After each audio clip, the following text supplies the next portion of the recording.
আসসালামু আলাইকুম, ওয়েলকাম জানাচ্ছি আমার বোনের রান্না থেকে। আমি রুমি। আজকে আপনাদের সাথে শেয়ার করব গরুর বট রান্নার রেসিপি।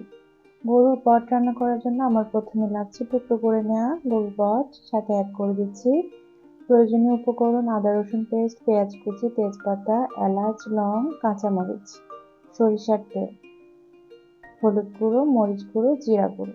মশলাগুলো ভালোভাবে কষিয়ে নিয়ে এটাকে ভালোভাবে রান্না করে নিয়েছি। সেকেন্ড স্টেপে আমার যেটা প্রয়োজন হবে সেটা হচ্ছে অন্য একটি পাত্রে আমি তেল গরম হয়ে আসলে অ্যাড করে দিব আদা রসুন পেস্ট, হলুদ গুঁড়ো, জিরা গুঁড়ো, মরিচ গুঁড়ো, এলাচ, দারচিনি, তেজপাতা। সবগুলো মশলা কষানো হয়ে গেলে অ্যাড করে দিব কষিয়ে রাখা গরুর বট, সাথে অ্যাড করে দিচ্ছি টুকরো করে রাখা আলু। ভালোভাবে নেড়েচেড়ে রান্নাটা কমপ্লিট করার জন্য অ্যাড করে দিব কাঁচামরিচ।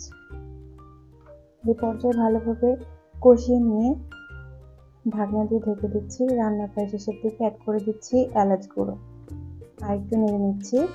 রান্নার শেষে আমাকে অ্যাড করতে হবে মাংসের মশলা। মাংসের মশলা অ্যাড করা হয়ে গেলে আমার রান্না কিন্তু কমপ্লিট। দেখতে পাচ্ছেন রান্না শেষ।